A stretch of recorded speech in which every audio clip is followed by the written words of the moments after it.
राजस्थान की तपती रेत के बीच कुलधरा का वीरान गांव खड़ा है। एक ऐसा स्थान जहां समय थम सा गया है। टूटी हुई दीवारें, खाली गलियां और ध्वस्त घर गवाही देते हैं उस भयावह रात की, जब यह पूरा गांव अचानक गायब हो गया था। कभी यहां जीवन बसता था, मंदिरों में प्रार्थनाएं गूंजती थीं, खेत लहलहाते थे और गलियों में बच्चों की हंसी सुनाई देती थी। लेकिन फिर एक रात सब कुछ बदल गया। कुलधरा केवल एक आम गांव नहीं था। यह परिवार ब्राह्मणों का निवास था, एक बुद्धिमान और समृद्ध समुदाय जो जल संरक्षण की कला में निपुण था। रेगिस्तान की कठोर भूमि में भी उन्होंने हरे भरे खेत विकसित कर लिए थे। यहाँ के लोग अपनी ईमानदारी और आत्मनिर्भरता के लिए प्रसिद्ध थे। वर्षों तक कुलधरा सुख शांति से फलता फूलता रहा, लेकिन हर कहानी में एक मोड़ आता है।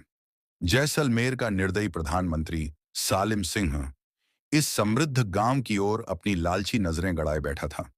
वह क्रूर था, अत्यधिक कर वसूलता था और जो उसका विरोध करता उसे नष्ट कर देता था। एक दिन सालिम सिंह की नजर गांव के मुखिया की बेटी पर पड़ी। वह युवती अपनी सुंदरता और बुद्धिमत्ता के लिए जानी जाती थी। सालिम सिंह ने फरमान भेजा कि उसे उसकी हवेली में भेज दिया जाए।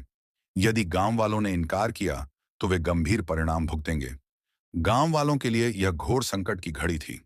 यदि वे रुकते तो अत्याचार सहना पड़ता, और यदि वे इनकार करते तो पूरा गांव नष्ट हो सकता था। लेकिन परिवार ब्राह्मणों के लिए सम्मान सबसे बड़ा था। वे किसी भी कीमत पर अपना आत्मसम्मान नहीं खो सकते थे। सूरज ढलने के साथ ही गांव के बुजुर्गों ने निर्णय लिया। इस अन्याय का सामना करने के बजाय वे अपना गांव छोड़ने को तैयार थे। उस रात पूरा गांव चुपचाप अंधेरे में समा गया। हर पुरुष, स्त्री और बच्चा अपने साथ जो भी ले सकता था लेकर अज्ञात दिशा में निकल पड़ा। वे अपने खेत, अपने घर, अपने मंदिर, सब कुछ पीछे छोड़कर चले गए। लेकिन जाने से पहले गांव के बुजुर्गों ने कुलधरा को श्राप दे दिया। अब यहां कोई भी बस नहीं पाएगा। जो कोई भी यहां रहने की कोशिश करेगा उसे भयंकर दुर्भाग्य का सामना करना पड़ेगा।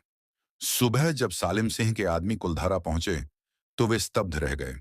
घर वैसे ही खड़े थे, भोजन थालियों में परोसा था, कुएं पानी से भरे थे, लेकिन गांव में कोई भी नहीं था। समय बीतता गया, लेकिन कुलधारा फिर कभी नहीं बसा। जो लोग यहां रहने आए उन्हें अजीब घटनाओं और दुर्भाग्य का सामना करना पड़ा।